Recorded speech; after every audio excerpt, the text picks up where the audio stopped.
Start. Okay. All right. So we will start with Shlok 5. So in last class, we started chapter 8 and we defined some new principles that Bhagwanji had taught us or had brought up in the first place in the last couple of shlokas, chapter 7, right? So we understood Brahman, we understood Adhyatma, Karma, Adhibhut, Adidev, and Adhiyagya. Right? So these were some of the major points that we understood. So just to recap very quickly. So what is Brahman? Brahman is that Nirgun, Nirakar Roop that we all pray to. Everything in the world ultimately comes from him. And what are the main characteristics of Brahman? There are three main characteristics. Sat, Chit, Anand. It is not that he possesses Sat, Chit, or Anand. He is Sat, he is Chit, he is Anand, right? So we dwelt quite a bit in this in the last class, right? So see Sat, Chit, Anand, that's Brahma. That's the Brahma Swarup. Now, what is Adhyatma? Adhyatma, as we understood, was the so if we remember our Srishti, right? We remember our there is this consciousness principle. There is soul that is on top, right? Which is unconnected to the 23 constituents of the creation or modalities of creation below that, right? So Adhyatma is basically now we are getting into the deeper and deeper principles, right? We're getting subtler and subtler. So we've understood soul. We understand Jivatma. Adhyatma is basically, if I can say, it's the framework. It is the essence of Jivatma. What is the essence of Jivatma? The essence of Jivatma is consciousness principle. Jivatma is conscious. It has that consciousness, and that consciousness principle is called Adhyatma. That's Adhyatma. Then we talked about karma. So as we've understood karma, so far we've understood karma at a slightly gross level, right? We've always said, even when we talk about karma at a thought level or at a bhav level, this is still gross. There is sagun aspect to it, right? Now here we are going deeper into the concept of karma. Karma is not just the actual action that happens when we think or when we feel something, which then translates into even grosser set of behaviors and actions in this world. It is actually the creative urge that causes us to think, the creative urge that causes us to feel something that then leads to action. So it is above, it is subtler, it is what drives the thought in us in the first place. And where does it come from? This karma, this creative urge comes, it is very primal in nature. It comes from the creative urge the Satchitananda, the Brahma himself has. It was this creative urge in the Brahma that caused him to make the first sacrifice in the world, that caused him to give up his wholeness and become the many. Ekoham bahusyami. That ekoham bahusyami, the creative urge, the primal creative urge that caused that ekoham bahusyami, is the creative urge that we all have inside of us, as we are all reflections of him, right? And this is what causes the karma to happen, as we have been reading in the first 6 chapters. So here the concept of karma is that at that subtler level of creative urge, right? So as you see, every aspect that we have read before, now we're getting to understand the deeper and subtler aspects so that we can start to somehow, in some way, intellectually start to understand a little bit about what that Akshar Brahma looks like or feels like or can think like. Right? It is impossible for us to really conceive of him, which is why all Puranas, all Vedas always talk of him as not this, right? Neti is the word, the way we talk about him. He's not this, he's not that, he's not that, he's not that. And then whatever remains after we take everything out is him, right? So these are different ways for us to get slightly closer to that Nirguna Nirakar Roop of him. We start to go subtler and subtler.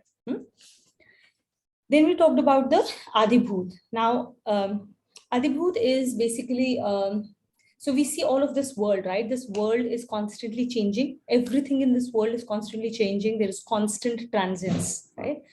And that mutability, however, comes from Bhagwanji. And it comes from him who is immutable. So that immutable Bhagwanji the principle that he has brought forth that causes this changeability, that causes the mutability, that causes these cycles, that principle is Adibhut. And everything that pervades, that is pervaded with that transience, that change, is the reflection of Adibhut, the Adibhut quality of him. So that is Adibhut. So then we have Adhidev. Adhidev is what sits on top of. So when we talk about the bodies, right, we've always said that we have this physical body. Physical body gets, when we die, we leave the physical body behind. But then what remains is man, buddhi, and ahankar, right? So mind, intellect, and ego. That is what remains, and that is what is we put it, that we say that it goes into the subtle body. This is the subtle body, and subtle body is the one that will then move from one life to the next and will help incarnate and create the right set of circumstances for our prarabdha to flourish, to give us the next new ability to move towards him. Now, Adhidev actually sits on top of that. It is subtler than the subtle body that we've been referring to so far, right? So the subtle body is basically, now imagine the subtle body being zipped up even further. It is Adhidev that sits on top of that. And Adhidev is the one that carries you forward. Okay. And when it starts to see that there is an opportune moment has arrived for you to take birth again, it gives you the right man, intellect, the right mind, intellect, and ahankar, the ego, and then equips you with the physical body on top of that, right? So even these three then come forth from Adhidev. The subtle body that we've been referring to so far comes forth from Adhidev.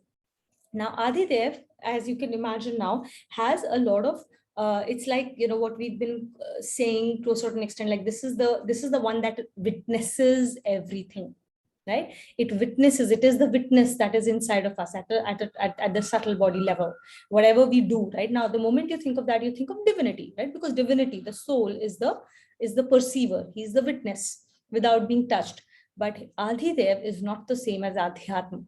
Adhyatma is the consciousness principle that sits above the soul, above that Jivatma. Adhidev, on the other hand, is on the other side of that line, right? Which means it is in some fashion, it is divine. It is divine to the extent that it is a witness. It does not get impacted by what's happening. Yet it has certain, because it is on the side of Maya, right? It is on the side of Maya. So it has some aspects of Rajtam, Satrajantam. So it has certain characteristics that are different from absolute divinity. It has divine aspects, and yet it is, to a certain extent, कहते हैं विकार है उसमें of the Satrajantam.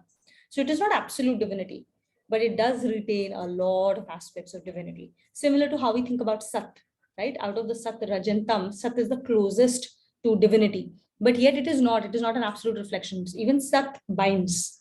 Similarly, Adhidev is divine in the sense that it is a witness, yet it is impacted by Maya.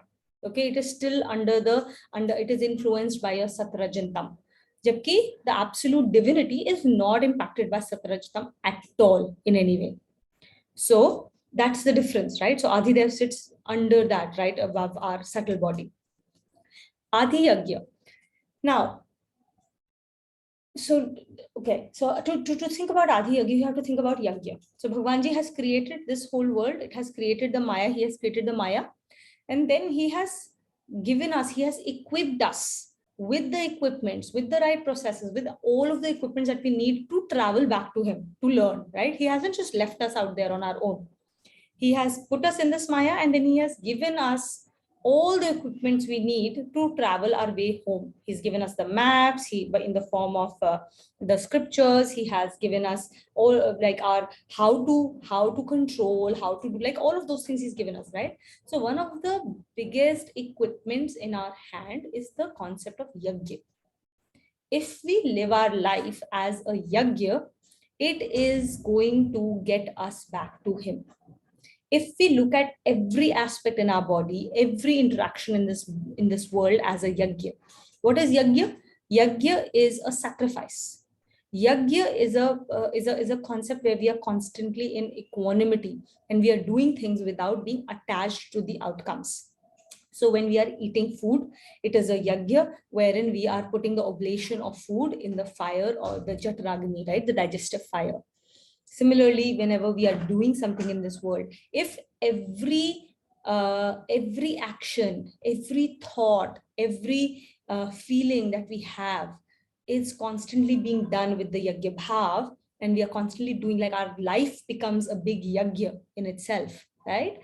That is that rituals that we do, like, it's not just the ritual of doing puja, right?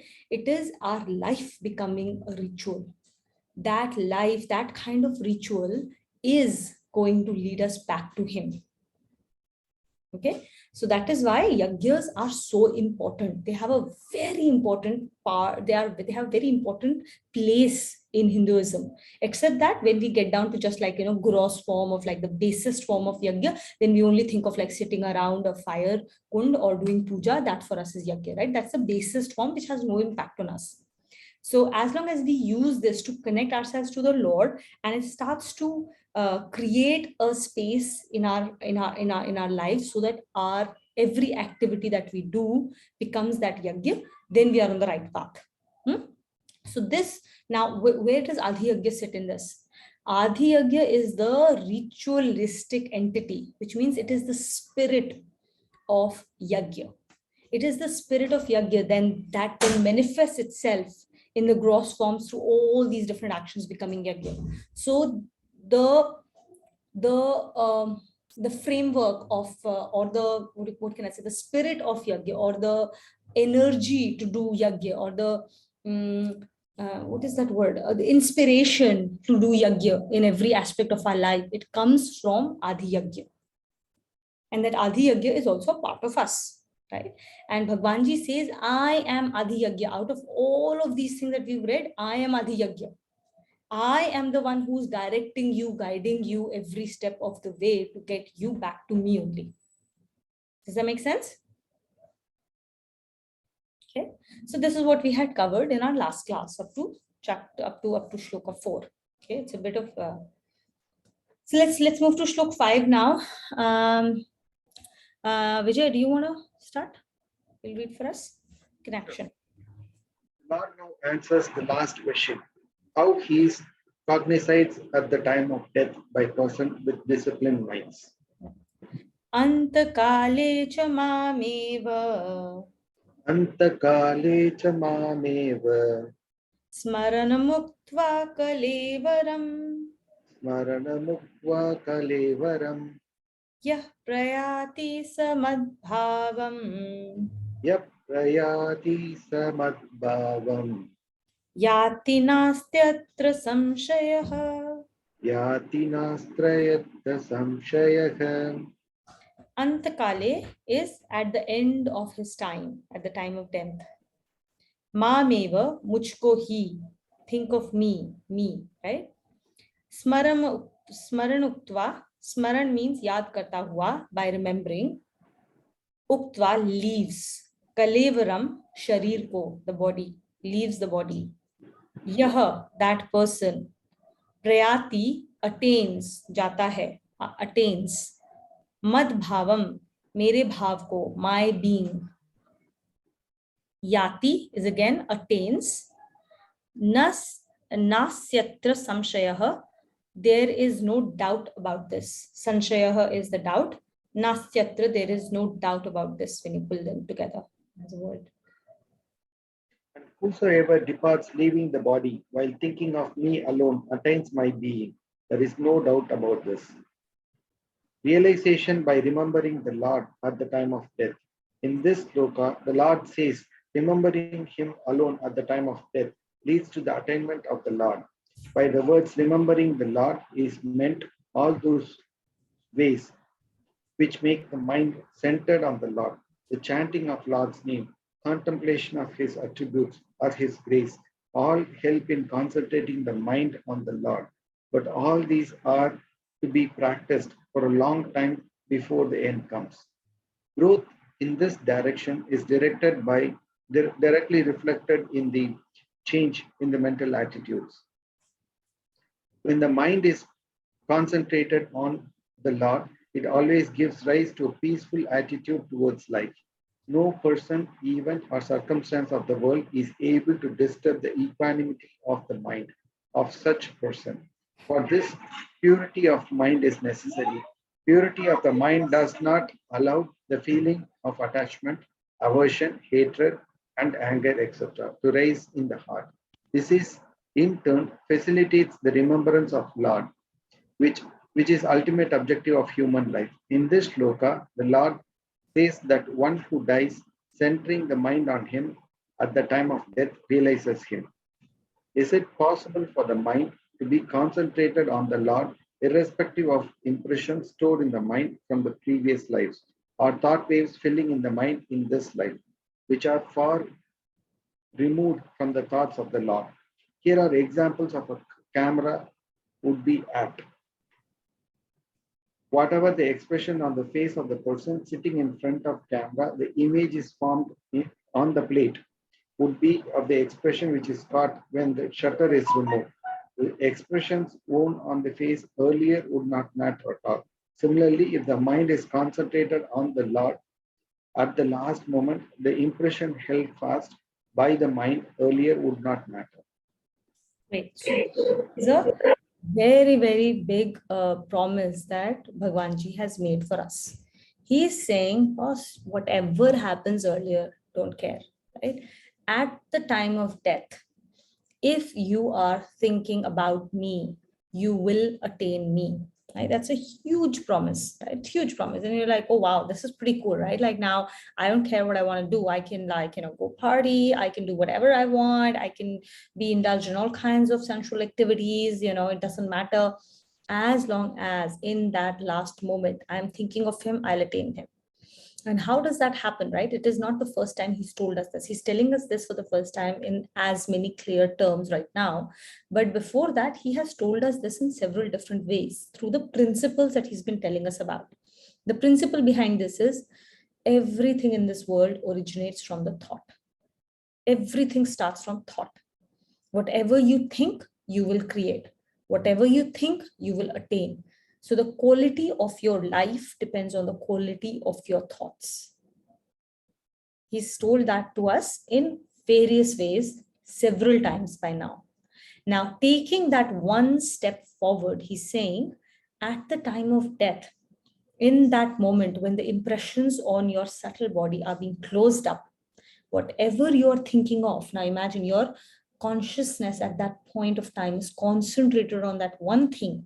Whatever is that one thing that your consciousness takes an imprint of, you will attain that in your next life. So if you're thinking about me, you will attain me. And we've seen that in various examples, various stories in Purans as well, right? There is that case where Lord Rishabh, who was a big saint, he was so detached and he had lived a exemplary life. And yet towards the end of his life, during his Vanaprastha ashram, he got attached to a deer. And in the last moment, he had actually gone looking for that little fawn at the end of his life, and he fell off the cliff. In that last moment, his only thought was, where is that deer, right? He was thinking about that deer. So what happened in his next life? He became a deer himself. So these are just examples that have been given to us to help us fructify that is exactly what happens, whatever you're thinking of in the last moment, right? And then Bhagwanji gives us an example of the camera, right? It doesn't matter what kind of faces you make before the camera. The image that comes is one that you hold at the time of the shutter being clicked. Correct? So this is exactly the same way in which our end of life comes. At the end of life, whatever it is that our consciousness is fully focused on, that gets captured. It gets imprinted upon our subtle body, upon our chit, upon our mind, and everything, right? And that is what we will attain in the next life. Are we thinking of money? Are we thinking about our life? Are we thinking about our children? Are we thinking about eating an apple? Are we thinking about drinking water? I'm very thirsty. Are we thinking about Bhagwanji? Whatever it is, we will attain that. So it seems very amazing, right? From that perspective, but here's the key. that example that Bhagwanji gives of that camera shutter, right? This example is perfect from that moment, from that last moment perspective, that whatever happens in that last moment is what you attain. For a camera, however, it is a stateless activity. Stateless in the sense that it doesn't matter what has happened before that. It is completely, the next moment is completely independent of what's happened before this. Okay, it's a stateless activity. In that moment, whatever you are, you will get that picture. But we will now go ahead and read the very next thing, that while that moment is stateless, getting to that moment is not stateless. It is a stateful activity. Whatever we have done in the past impacts the very next moment, because we are creatures of habit. So we're going to get to that point, and we'll read the next line. But before we get to the next shloka, an extremely important point that has been made here, and I want all of us to really, really focus on that. How do you know, right? He's saying that you have to remember him, right? Now, how does he define remembering him? It could be a form of you doing nam jap. It could be you contemplating on his qualities. It could be you contemplating on his roop. It could be you contemplating on a sound. It could be any kind of fashion that you're focusing on him. But he's saying that how do you know? How do you know that you're moving towards that? How do you know that there is a growth that's happening? Because these are all things that we've been talking about, right? We've been talking about swadhyay, we've been talking about nam jap. So how do you know that you're doing it the right way in your life?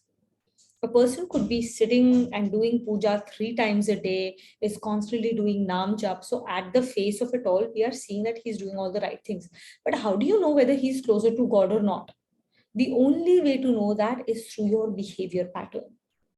If you are doing all of these things correctly and not just as an empty ritual, then it must reflect in our behavior.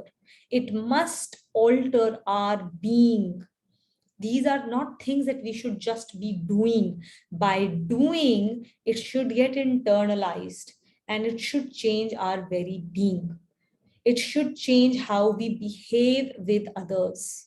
If our behavior with others has not improved, if we have not become calmer, if we have not become nicer, if we've not become more full of humility, if we have not, if our ability to deal with life circumstances hasn't improved, if our ability to face adversities with a lot more equanimous mind, or our ability to deal with the ups of life, where also we should be grateful and thankful and be equanimous, knowing that everything shall come to a pass. If we are not getting to that state, then we should question ourselves.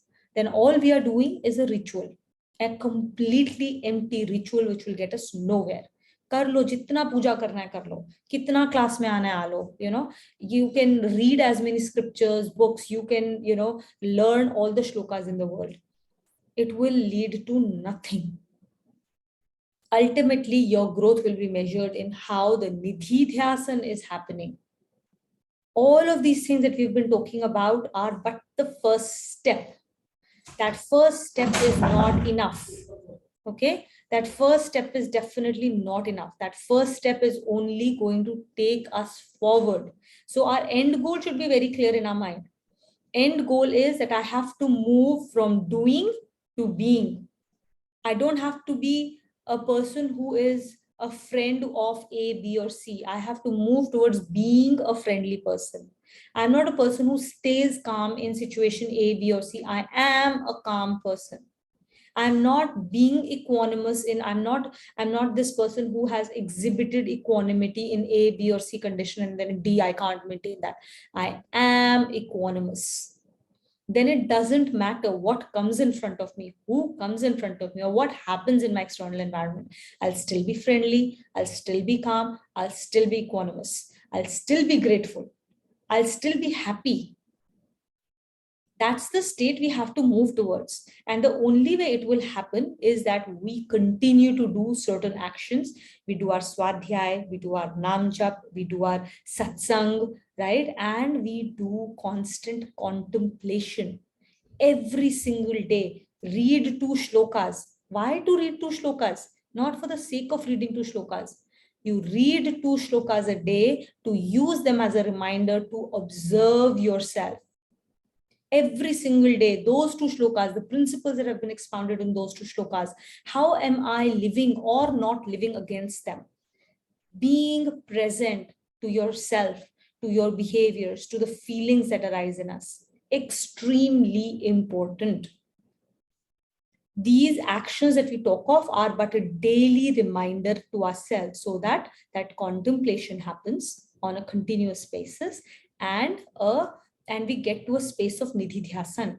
When we start to do more and more nididhyasan, eventually we will go to the final outcome. The final outcome is kirtan. Kirtan is not singing his glories by, clapping your hands and singing certain words. That's not kirtan. That's one form of kirtan, and that form of kirtan is the basest form of kirtan. And you will do that basest form of kirtan as an action, so that it acts as a point of reminder to ourselves. It acts as a portal to enter the deeper form of kirtan, deeper form of meditation. Okay. The real kirtan is when every single day our actions that we do, the words that we speak are mellifluous. We talk to people in a benevolent manner. We are constantly grateful. We are connecting to divinity in every single person, in every VVGP. That is real kirtan of the Lord. So we move from doing the 4 activities, the 4 S's: satsang, swadhyay, the third, there is another word for nam jap that refers to this. And when we do all of these satsang and all sadbhav, satkarm, we do all of these things, then it leads us to, and we are constantly contemplated, then it leads us to nididhyasan, then it leads us to kirtan. And how that kirtan is getting manifested in our lives is through these mental attitudes, right? Change in mental attitudes. So this is a big marker for ourselves. Am I dealing with the situations better than where I was 6 months ago? If not, then I have to question myself. What am I not doing correctly? Where is my sadhana lacking? What do I need to do to improve my sadhana? Every 6 months, please ask yourself this. If not 6 months, ask yourself every quarter, what did I do better? How did I improve my sadhana? What is the outcome? You have to make that. It's like a project. We have to ask ourselves, where are we headed and whether we are doing things correctly. Otherwise, it's a waste of energy. You can spend all of your time and waste it. Correct? So then that's not what we want to do. So we have to improve as people. Very, very, very important. This is really like, the next few shlokas, they are all the crux of Gita.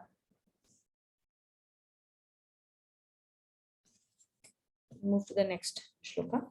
And this is where we will move from like, okay, this big promise, and then we'll move from the big promise to the big warning. Rituj, will you read with us?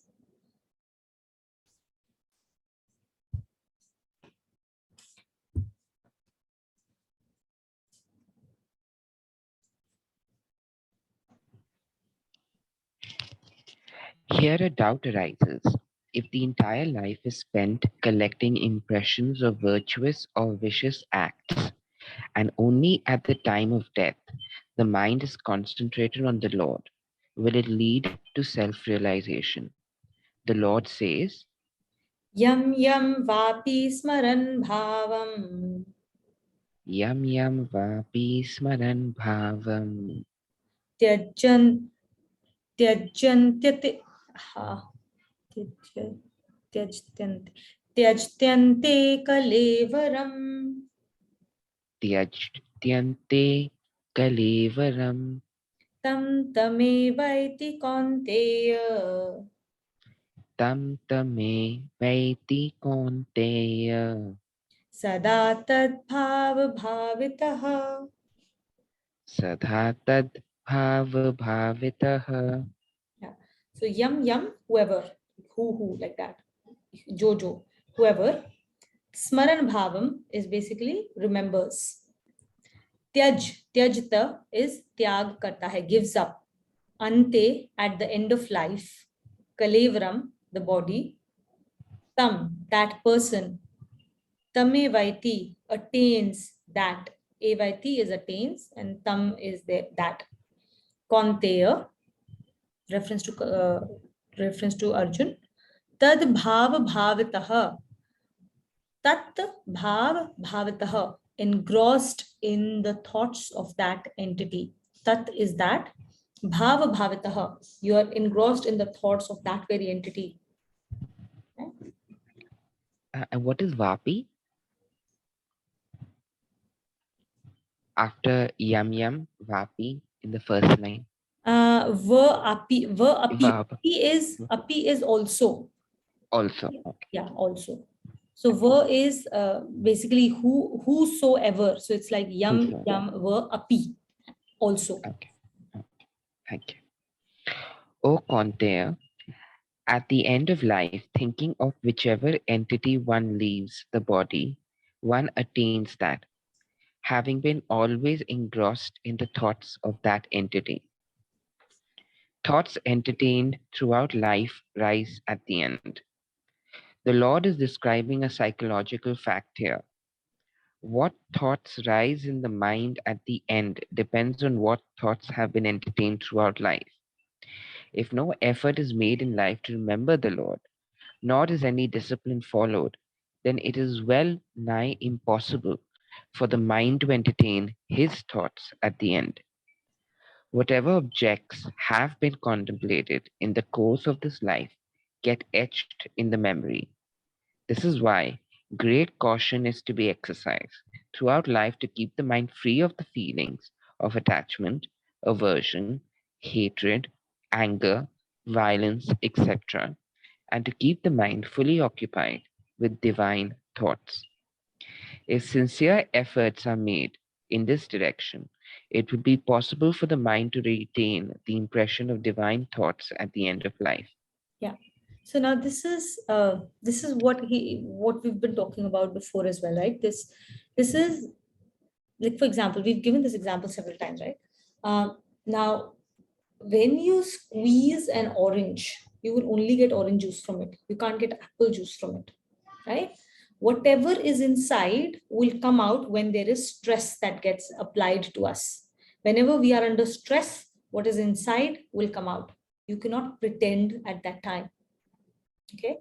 Now, take a very, very small example. Whenever now think back to a moment when you have been hurt.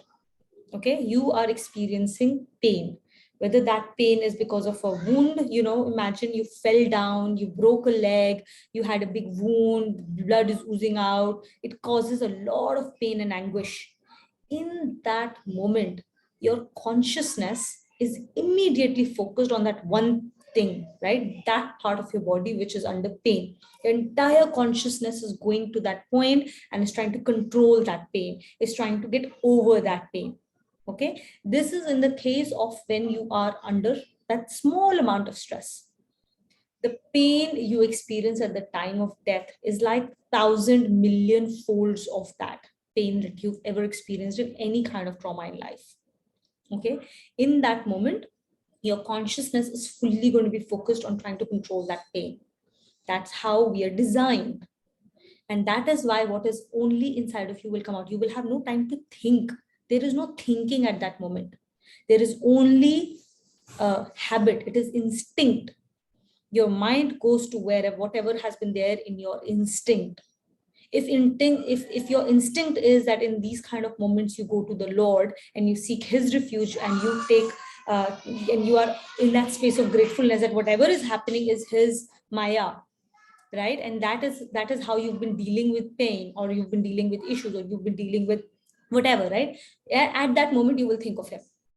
But if not, then there is like there is no way that you will be able to think of him if all the time before that you've been thinking of other things. You've been indulging in sensuous activities. There has been no discipline in your life. Your mind is under no control. Your mind is free to go wherever it wants to, and it every time it sees something new, it goes and hangs on to that. You have no control over your mind, right? You've not exercised in discipline. Then in that moment there is no way you'll be thinking of the Lord. So the way, and another example would be you have a parrot, right? You can teach that parrot lots of different words. And when everything is happy, hunky dory, he's going to say those words, right? You ask him, say this, he will say all of that. But when that parrot is under attack, When you hit that parrot, he's not going to be using those words. He's going to go back to his innate nature. Under stress, we all go back to our innate nature. It reflects everywhere in the world.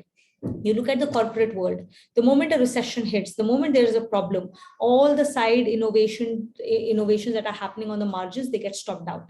What do you focus on? What is your core? Let's do our core business first to survive. Everything else we'll take care of later on. This principle reflects everywhere, whether it is business, whether it is animals, whether it is human beings, whether it is like whoever it is, whatever be your age, this principle exists. We go back to our innate nature. So our job, our work through this reading of Gita is to change our innate nature. Our innate nature has to align with Bhagwanji. That is why we are doing everything that we are doing. Not to put a plaster. We are not like, there's no window dressing that is being done here. Right? You can do all the window dressing and you can fool the world. You can't fool yourself. Correct? So we all have to do everything to change and align our innate nature to be with him. Once we do that, then our job is done. Everything else will take care of itself because there are laws in place, right? And those laws will take care of themselves.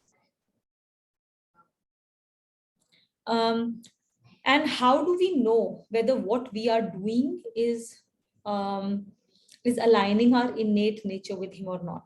Very, very small things will act as your markers.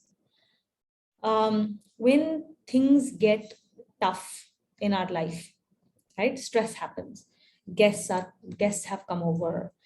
Somebody's fallen sick. Lot of work in office. What is the first thing that goes out of the window? It will tell you where your priorities lie and where you are aligned. For example, for me, one of the first things that gets out of the window is exercise.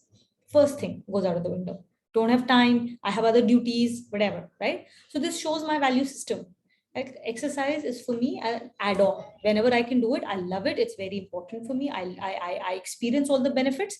Yet it is the first thing that goes out of the window. I never go like, oh, I am going to align my meetings in such a manner that I have to get my exercise in. So that shows it's because of me and not because of the external environment. There are other people for whom the exercise will be a much more core to their innate nature. And what will they do? They will not leave their exercise because for them, they know that keeping healthy and going out for that exercise will give them a mental space, a space of calmness and quietness that will allow them to be a lot more effective in the office. And so they will prioritize this over everything else, not me, right? And that is one of the things that you have to ask yourself. Where are your priorities aligned, which will reflect not from what you say, but what you do when you are under stress. So watch yourself when you are under stress of any kind. How do you behave? How many of your practices go out of the window? How many of your, do you do namjap, do you do swadhyay, or do you push them out immediately because now, something else has come up? So these are some of the things that will start to seep in. These are some of the markers for us to see how much our innate nature is being aligned to him, or how central has Bhagwanji become to who we are. How innate or how central are these principles to my life, and how important it is for me to continue to cleanse myself, because cleansing myself will allow me to be a lot more productive, a lot more present to this world, because this world is his Maya. If I stay close to him and if I am fully dedicated to him, he will do his miracles and he will ensure ki boss mere paas ye 10, I have these 10 different things that I need to get to. Help me. You are the only one who will help me get everything done. I cannot think how I will get this done, but I'm not doing with my energy. I'm doing with your energy. If you have given me this duty to do, then you will find a way for me to do it. You will get me the resources. As long as I don't get my ego in the way, I'm not doing it. He is doing it. He will get it done.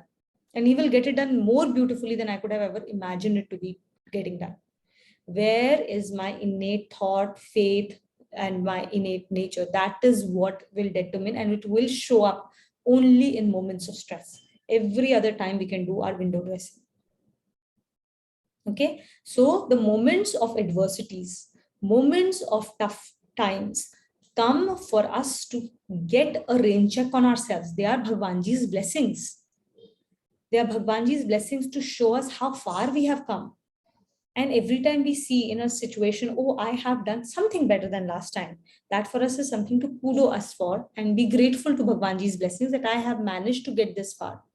And then seek his blessings even further. Ki Bhagwanji, ye galtiyan ho gayi. I seek your pardon and I seek your help to help me get better. This is all self-reflection, self-contemplation. When we are in a space of contemplation and self-reflection, we are closest to Lord. Closest to Lord when we are doing some honest self-introspection. We'll read ahead. There's also another point to be considered. If at the end, due to some disease or on account of injury sustained in any accident, the thinking power becomes weakened, it becomes almost impossible to make any effort for remembering the Lord. The entire consciousness at the time of death is then exhausted by trying to overcome the pain of death. At that time only, the practice done during the lifetime can prove helpful. It is only by constant communion with devotees, study of the scriptures, and careful contemplation on the preachings of saints that the mind attains the state in which the remembrance of the Lord is etched on it. The image received on a camera plate may be very good, but it will be blurred if the plate is not clear. In the same manner, a clean mind is necessary so that thoughts of the Lord are clearly imprinted on it. So let's look at this, right? Communion with devotees. So if we call satsang, right? That's what Bhagwanji is recommending. Communion with devotees, satsang. Study of the scriptures, swadhyay. Careful contemplation on the preachings of the saints, manan. And then the mind attains the state in which remembrance of the Lord is etched on it, the nidhi dhyasan. That's what we've been talking from day one, right? And that is, he is coming back again and again and reminding us of it, that this is what you're supposed to do. Swadhyay, satsang, manan, nidhi dhyasa, right? And like he's saying, right, at the time of death, our entire consciousness gets exhausted by trying to overcome the pain. And so the only thing that we can depend on is instinctual behavior. Instinctual behavior is something that gets developed over a long period of time through constant practice. So constantly we have to make the effort. Constantly we have to work towards attaining that space where remembering Lord does not require thinking. Thinking is taken out of it. Then it becomes a memory. And that memory, how strong or how clear that memory is, depends on how clear our antahkaran is. The clearer the antahkaran, the cleaner the antahkaran, the stronger the memory of the Lord that gets etched on it. And then we behave. It's like, when you start to play tennis, for example, any sport for that matter. So if you start to play any sport, in the beginning, it is very clumsy. We are very clumsy around it, right? We don't know how to, for example, in case of a racket sport like tennis, you don't know how to hold the racket properly. You're constantly focusing on holding the racket, where your hand goes, how straight is the hand, or is it bent? You're constantly trying to get your feet right, and you're shuffling around. Your body feels weird, right? You feel heavy. You don't know what you're doing. Your mind is in an overdrive, trying to think of 200 different things that the coach is trying to tell you to monitor. Over a period of time, through constant practice, all of this becomes a part of your muscle memory. And as it becomes a part of muscle memory, then doing the same sport requires lesser and lesser and lesser conscious mind, lesser and lesser thought. So our mind will remain more and more empty until you reach a stage where a lot of these international players go. They say that they go into a zone when they are practicing or when they are playing, right? Zone means what? They are not thinking any longer. They don't have to think. It is muscle memory that's behaving. Whatever ball comes in front of them, they're able to react to it without thinking about it. Their body reacts. It's effortless for them. And how did that come about? By 10,000 hours of practice behind it. Correct? That is where we need to go to. Sorry. Okay. So that is where we need to get to. We need to get to a point where it is effortless to think about Lord, where we are not making a conscious effort. So in case of nam jap, for example, you don't have to think about doing nam jap, right? It is not a conscious thing. Oh, I forgot to do this. Let me start doing. How many malas have I done? It moves from that to being something that we are doing all the time. You wake up in the morning, you find yourself doing nam jap. You sleep at night, you find yourself doing nam jap. Whenever you catch yourself, you are doing whatever work. When you catch yourself, you realize, oh, you are doing nam jap in the background. Eventually, you're doing nam jap at night also. When you're sleeping, your mind is indulged in nam jap, right? That's the form where nam jap goes from being an active activity to being something that has become a part of your life, and it has gone into a subconscious state. Everything, all our actions, thought process, the the principles in Gita have to become etched in us at that level. Okay, the yajna bhav has to become etched in us as something that is habitual to us. We're not thinking. This is what naturally comes to us when we behave in certain situations, in every situation, right? So that's when we start to live Gita. So we have to live Gita, not read Gita. We have to live Gita for us to reach that space where at the end, whatever happens, however we meet our death, we are constantly only thinking about him. And that's when we will attain him.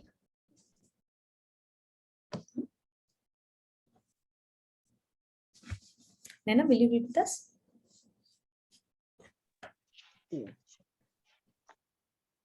Arjuna would be understandably beset by the doubt whether, with the prospect of a fierce war facing him, it would be possible for him to remember the Lord when the end came.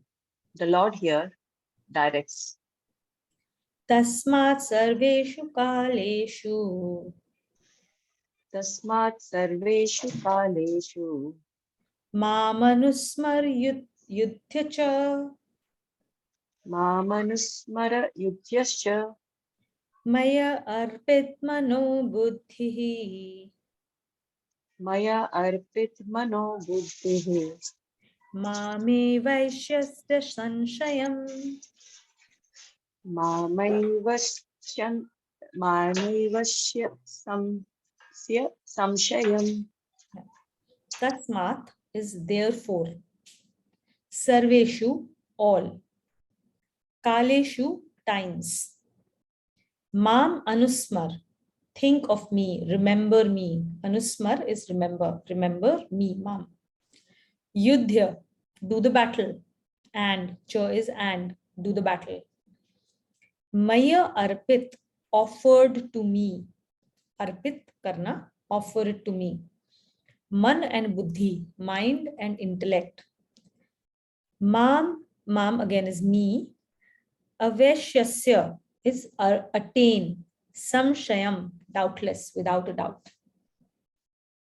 Samshayam, without a doubt.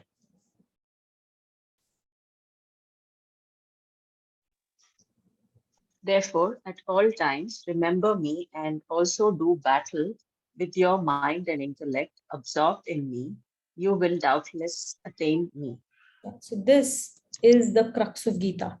And Arjun has asked a very basic question, like you're asking me to constantly remember. You asked me to do Swadhyay, you asked me to do Satsang, you asked me to do Manan, Nidhi doesn't. Where is the time left for me to do my battles of life? Right? And how do you expect me to do the battle of life and this, like, with all of this happening around me, so much of activity, will I really be able to remember you? That's his question, right? All of us are going through the same phase, like, how will I do it? So much to do in my life, so many duties, how will I find time to do all of this also on top of it, right? That's a question we all struggle with every single day. So this is your crux of Gita. What is Bhagwanji saying? अनुस्मर युद्ध च माम अनुस्मर युद्ध च, मुझको याद करके battle कर. You cannot give up your duties of life. Mam anusmar yuddha cha.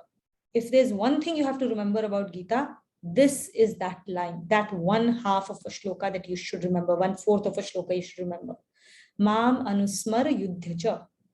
Just remember this.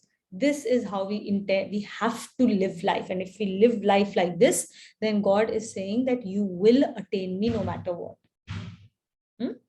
This is the way to live life. This is crux of Gita. Constant remembrance of the Lord at all times. The Lord says that it would certainly be possible for Arjuna to remember him constantly at all times, and at the time, at the same time, fight the war. Of course, there are different ways of doing one's duty. If a person is pursuing the discipline of Karma Yoga, all the duties of life are done in the same manner as the part performed diligently by an actor in a play. The actor strives to perform so that the director of the play may be pleased. Similarly, a karma yogi would perform all acts even if it involves fighting a war with the strength of the Lord, for his pleasure and as an agent of the Lord. Thus, all desires and expectations of the outcome of acts are eschewed while remembering the Lord all the time. A person pursuing the path of devotion considers all the happenings of life a play of the Lord and considers it a great privilege to be assigned a part in it. Such a person thus constantly remembers the Lord. A person pursuing the discipline of Jnana Yoga holds the firm conviction that whatever is happening is due to action and interaction of the gunas of nature, which do not affect the performer who establishes perfect identity with the Lord.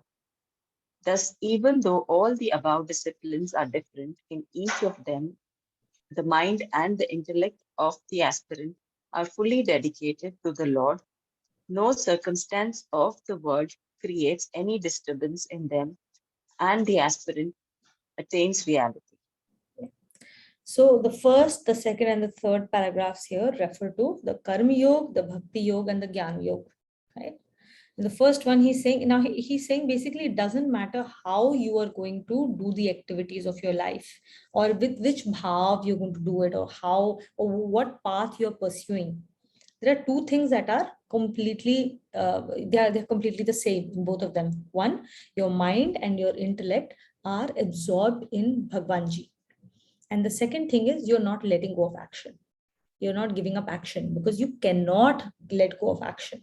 So the only way to live life is to do the battles of life while remembering him at all times. So spirituality and duty are not they are not separate, or they are not antithetical to each other, as a lot of people think, right? Ki yaar, you know, काम वाम छोड़ दो अपना वो, you wear that choga of yours, that orange choga, and you walk away.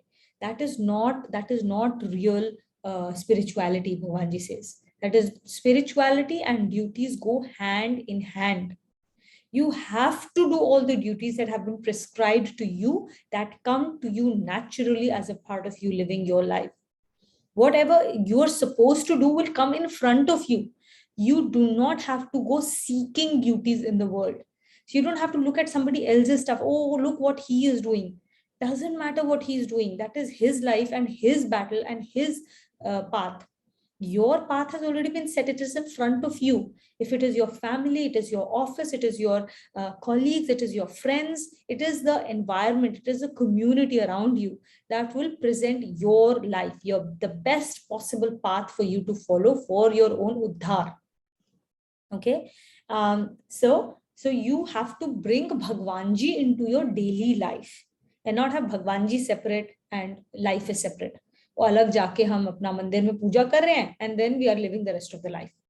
Okay, that's not the right spirituality. So but we still talk about all of these rituals, right? We still talk about the rituals. Why? We talk about rituals because we all know, we all are so gross in our consciousness at this stage that we need these gross forms of reminders to ourselves to get back to Bhagwanji. These act as those small reminders for us throughout the day to remember how we should live life, by constantly remembering him, by bringing him into everything we do. When I'm dealing with the other people, then I see him in other people. When I'm dealing with certain actions, whatever I'm doing, I have to constantly keep a check on myself. How am I thinking? What is my bhav with which I'm doing an action? Is this with yagya bhav or not? Am I seeing, if I start to see some kind of negative emotions arise in me, I'm feeling fear, I'm feeling anxious, I'm feeling angry. What is causing that? Where is the attachment coming from? What am I attached to? What am I fearful of? And then find where has my faith gone wrong, and then go back and connect to that faith again, which will give me the energy to walk out of that pit of negative emotions and get into a state of positive emotions, be in a space of happiness, be in a space of calmness, be in a space of equanimity, and from there continue to do all the actions. Okay, so Bhagwanji has to be brought out of the mandir into our daily lives. Yet we go to the mandir as a reminder that Bhagwanji, chalo, come with me and be with me every step of the way through the entire day. Okay. So now he's told us all three different things that we are looking at, three different ways of yoga, right? And Abhyas yoga is part of all three of them. So we've talked about Abhyas yoga a lot. Abhyas yoga is part of Karma yoga, it is part of Bhakti yoga, and it is definitely part of Jnana yoga. If you don't practice, if you don't do something again and again, there is no way for us to learn, there is no way for us to grow. Abhyas yoga is the path to grow. This is what Kumar often says to us: body in sansar and mind in Bhagwanji. That's the way to work. Mam anusmar yudhyacha. Rita, we'll read ahead.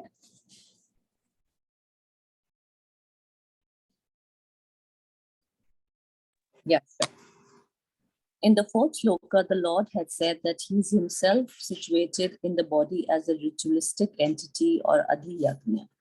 This is basically the unmanifested aspect of the Lord. It is realized by different ritualistic oblations, but all rites being based on action are caused by the three gunas of nature. Related to those actions or rites, these aspects of the Lord, realizable by the rituals, if deemed to be endowed with the three gunas. Thus, this aspect is known as the unmanifested with attributes. The Lord now tells how this aspect is realized when the end comes. So here we are talking of the adhiyagya. We'll discuss more in detail how adhiyagya becomes manifest. Adhiyagya is the sagun nirakar aspect of him. Sagun nirakar. It is nirakar, but it is imbued with the attribute. So sagun nirakar, right? And after that, we will in the next shloka discuss the nirgun nirakar aspect of him, right? So in the sagun nirakar, the adhiyagya is that ritualistic entity. It is the framework, it is the inspiration to do the yagya in our daily lives. And why is that important? Because that is the only path to find ourselves back home. Sacrifice was the starting point of the creation of this universe, and sacrifice is the only way to find our way home. Tap in that form is extremely important. So every time you are faced with something difficult, remember that Bhagwanji is giving you an opportunity to do tap. And tap, that tap that he's presenting to you is the one that you need the most for your own salvation. But there is no getting around to it. Tap has to come in some or the other format. Every person in this world has to do his own tap. बोलते हैं ना कि like when we see somebody else and we say अरे उनकी life कितनी अच्छी चल रही है, सारी प्रॉब्लम्स हमारी लाइफ में है, सब वो कभी नहीं होता. Everybody is dealing with his own life, everybody has his own tap to do, because there is no other way back to home. Okay, and that is why in our scriptures we take on tap in a by ourselves. So all the fasts that we do, all the anushtans that we do, these are तप that we take on ourselves. खुशी खुशी कि हम extra तप ले लेते हैं so that I can cleanse myself faster. Either you take it on yourself and you do the tap that you're supposed to do, or life will make you do tap. Okay, या तो खुशी खुशी आप ही कर लो, increase कर लो अपना तप, या फिर wait for life to give you the tap. Then you will anyway do it, then you don't have a choice. Okay, so that is why it is interesting, right? Whenever these anushtans come or whatever, like, take them on happily, because in some form or the other, they will help you get better. You will learn something about yourself. These are all sevas that you're doing for yourself. When you take the various anushtans on, like right now, there's a 4-month anushtan going on. And there are new anushtans that keep coming up. They are seva for us, as opportunities for us to get better, to do more tap, to get cleansed. Okay, and as we get more and more cleansed, we get closer to God, and our ability to do duties in this physical world get better, more efficient. Okay. So, Shloka 8. Abhyas yoga yuktena Abhyas yoga yuktena chetasa nanya chetasa nanya paramam purusham divyam paramam purusham divyam yati parthanuchintayan yati partha yanuchintanam chintayan. chintayan. Abhyas yoga is the constant practice of meditation and contemplation. So it's Abhyas yoga is basically connecting through constant practice, right? And here the reference is specifically to constant practice of meditation and contemplation. Yukten judna, wherein how do you get judo to God, is by mind being focused on the Lord. If your mind is focused on the Lord, that means you have a yoga with the Lord. You are connected with the Lord. Chetasa, chetana is your thoughts, your chetana, your consciousness. So where are your thoughts? Nanya gamina, dusri or na jane wale, not allowing to go anywhere else. And what are you not allowing to go anywhere else is the chetana, the consciousness, the thoughts. Paramam Purusham Divyam. The Purush word here is a reference to the divine being. Divyam Purusham. Paramam. Supreme, divine being. Okay. So then Yati is prapt hota hai, attains to. Partha Anuchintayan. Parth is Parth, Arjun. Anuchintayan is nirantan chintan karta hua, repeatedly thinking about him, repeatedly meditating on him. O Partha, having made the mind steadfast with the practice of constant meditation and not allowing the thoughts to go astray, one attains to the Supreme, resplendent being by repeated meditation on him. Attainment of the Adhiyagna aspect by the practice of yoga, Abhyasa Yoga. In this shloka, the concept of Abhyasa Yoga or the yoga of practice has been introduced.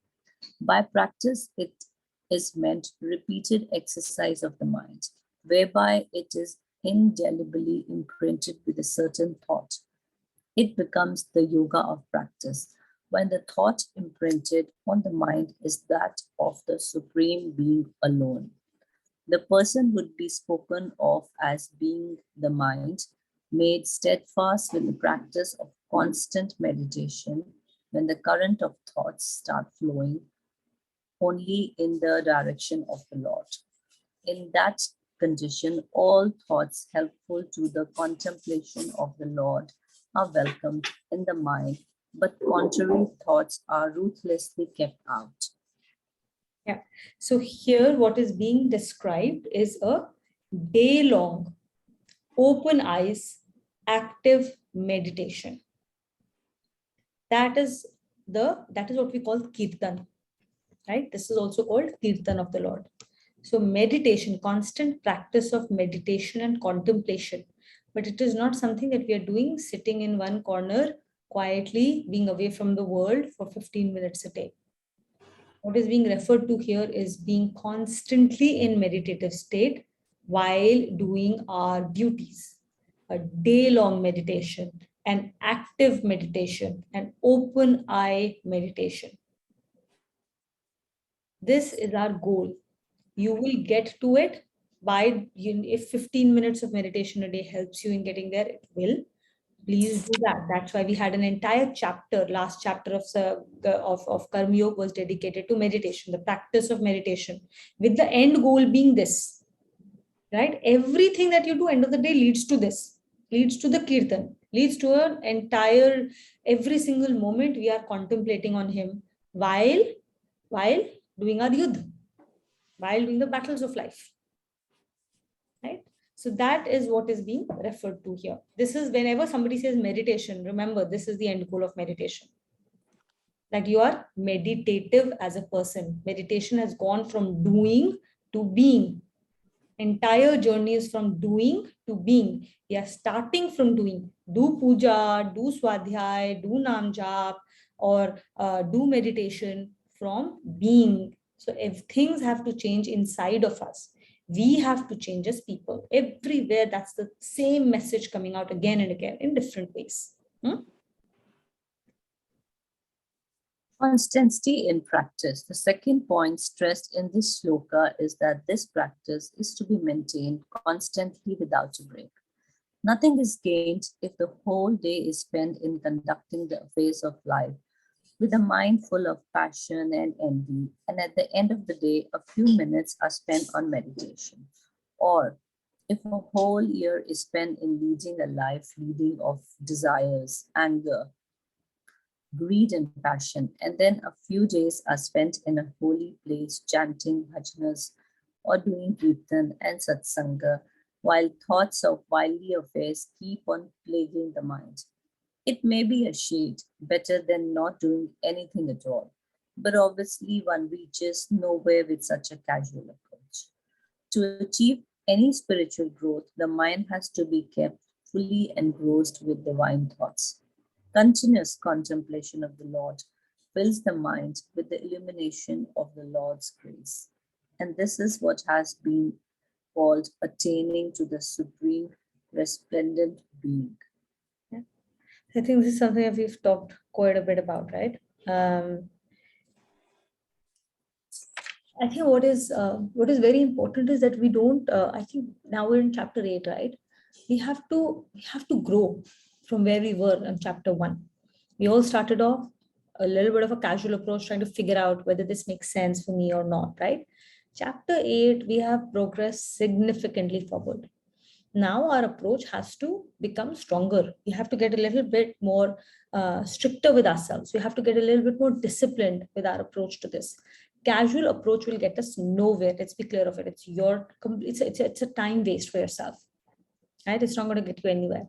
You have to become more serious. We all have to become more serious about what we are doing, how we are spending our time, and how we are approaching the spirituality, and how quickly we push it out of the window versus how deeply we ingrain it in our daily lives, right? That is extremely important. Like kuch bhi ho, swadhyay, satsang, manan, nidhi, dhyasan by now should be a part of everyday activity, right? Nam jap is not something that we will only do as a part of 6 months anushthan. Start off with that, but end goal is that Nam jap has to become a part of our daily lives, right? So, and why is that? So we've all discovered by now that doing Nam jap constantly helps to keep the mind away from useless chatter in the mind, right? So when it is away from useless chatter and we are thinking, now again, there also, first step, okay, at least do Nam jap, but we can't stay there forever. Good hai, pehla padav aa gaya, we've reached the first milestone, amazing. But that's not where our laurels lie. It can be your first goal, it can't be your end goal. Once you've arrived there, okay, now I've arrived here. Now what's my next goal? Next goal is to become more conscious. What is this day-long open eye active meditation that we've been talking about? It is presence, contemplation, nidhi dhyasan, being able to see whether I am living in line with the principles I am reading, I'm learning about, requires presence of mind. Moment you are present to life, you're present to Lord, you're present to that is really what is meditation. And life happens only in this moment. When we are not present, when we are not meditative, if we are not being present to the moment, we are not living life. If life has bypassed us. How much of life we actually live? We should question ourselves that. How much of life do we actually live? How much of life is spent in worrying about the future that hasn't come, or planning for future, versus thinking about the past and having regrets, or like reliving past thoughts and being upset or angry or regretful or sorry or guilty about what has happened, or just living on past laurels, being happy in that past moment only, right? How much of our life gets spent in past and future, whereas we are completely letting life go by in the present moment. This moment is the only time life is being led. How I am right now, what thoughts I have right now, determines the quality of my life. So we have to get conscious of that. We have to start employing it in our daily lives. Now we are not in class 1 any longer, right? We've graduated, we've come to middle school. We need to start employing these things and getting stricter about expectations from ourselves, about how we apply these principles in daily life and how we participate in our own lives, how we show up in our lives. Let's raise our standards about what we expect of ourselves on a daily basis. Vijay, you'll read the next one for us. Shlok 9.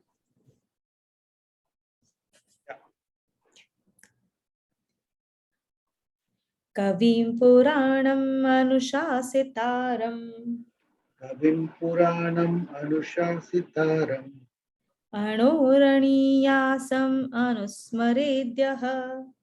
Anore. Sorry, can you repeat that one?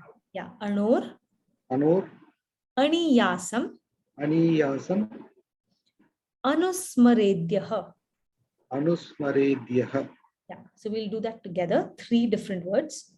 Anoraniyasam Anusmaredyah.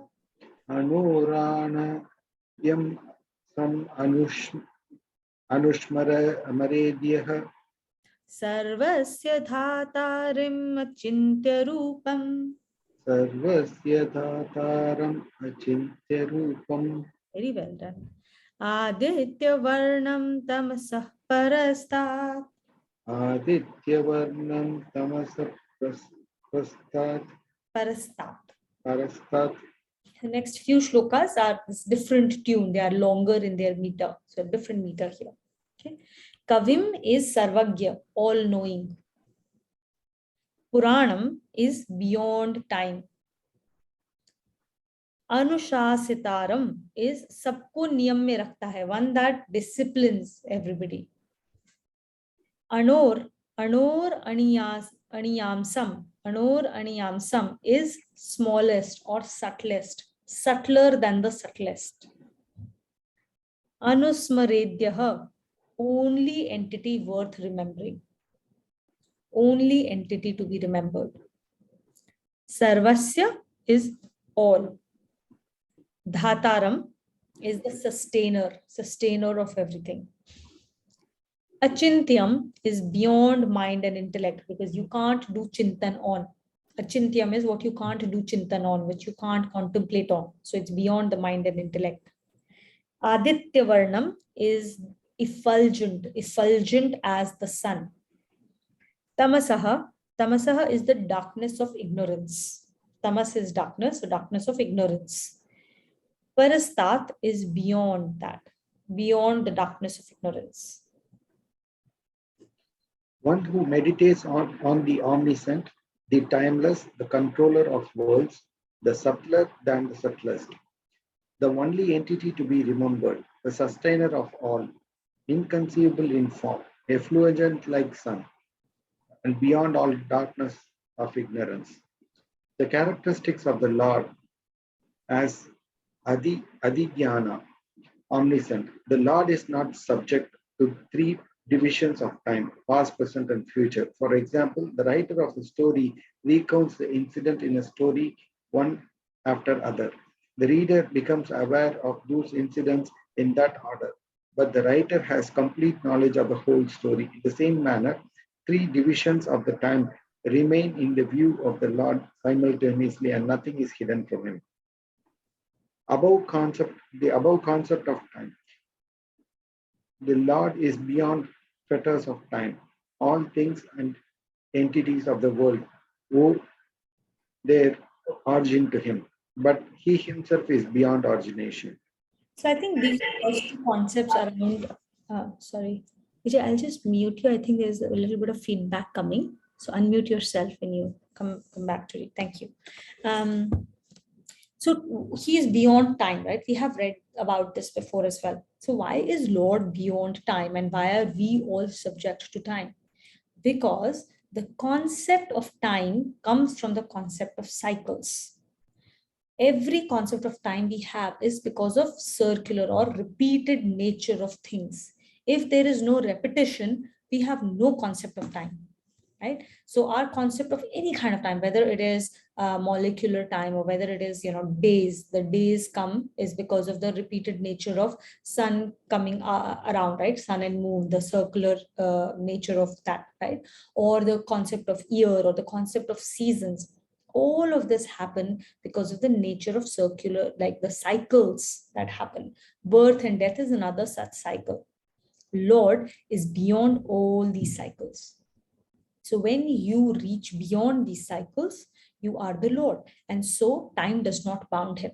And that's why past, present, and future become available to him in the same moment.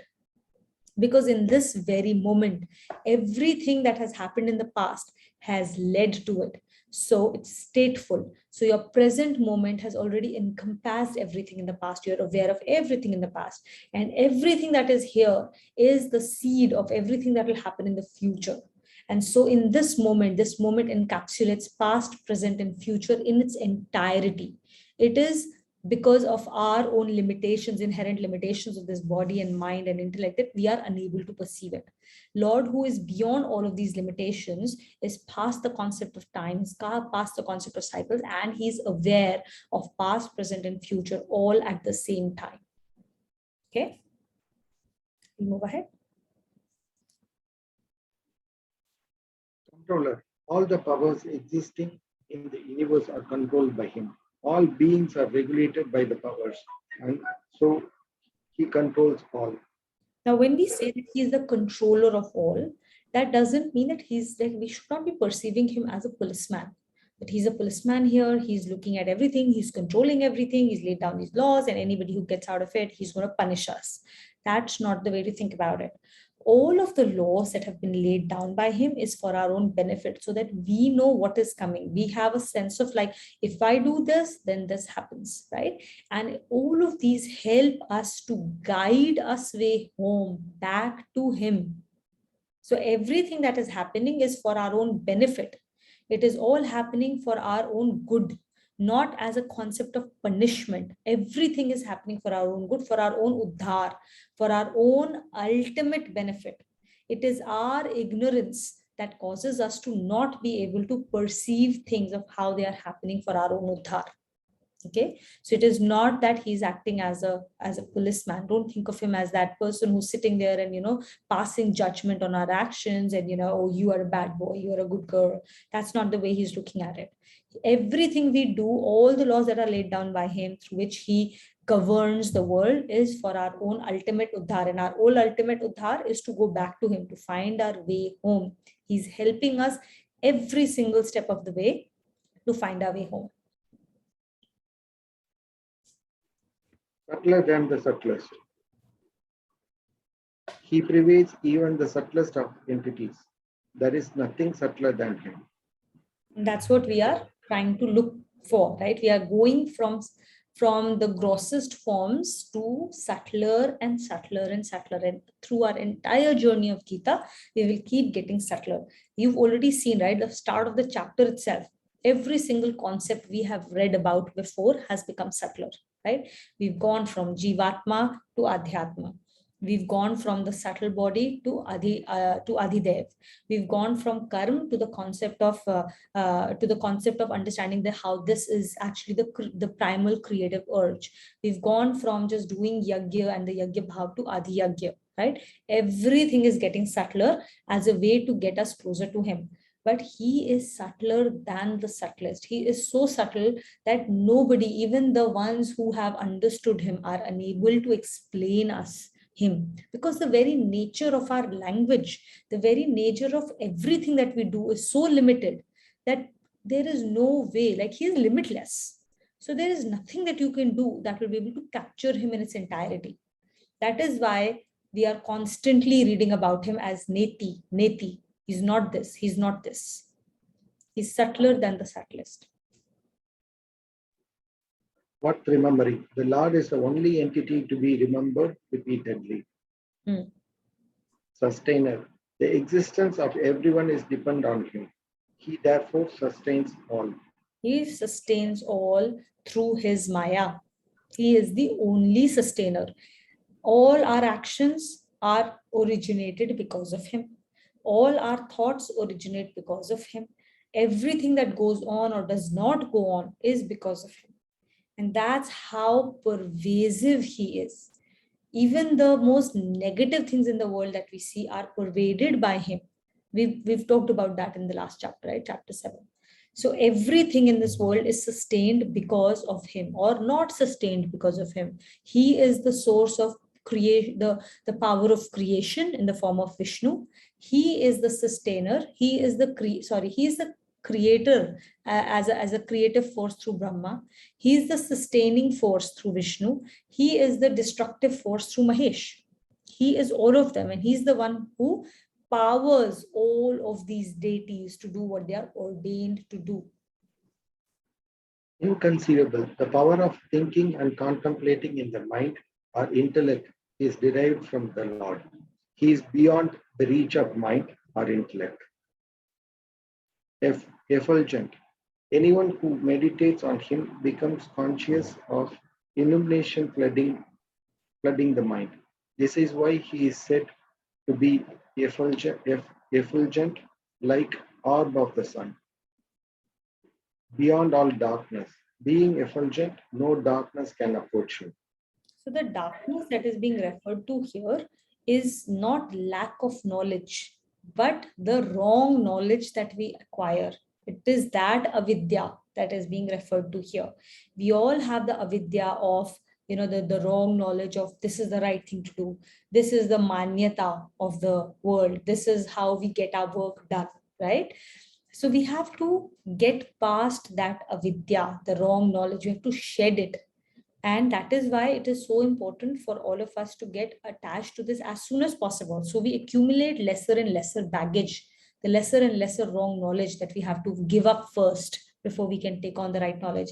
And hence it is important that children, as soon as possible, they get exposed to Gita. Right? There are lots and lots of classes of Gita for younger children as well. So as soon as possible, we should get our children become a part of this.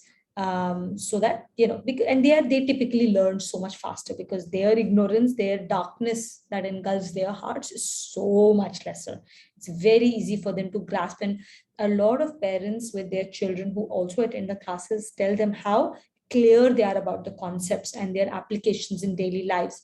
There are cases where parents may be a little bit confused about what is the right thing to do, but their children have come forward and told them, like, this is the principle that applies and this is the right thing to do. And they are quite taken aback by the clarity that the children bring into the conversation, because they have such little unlearning to do. Right? All right, so we'll do Shloka 10 onwards in the next class. We'll close the class in this note.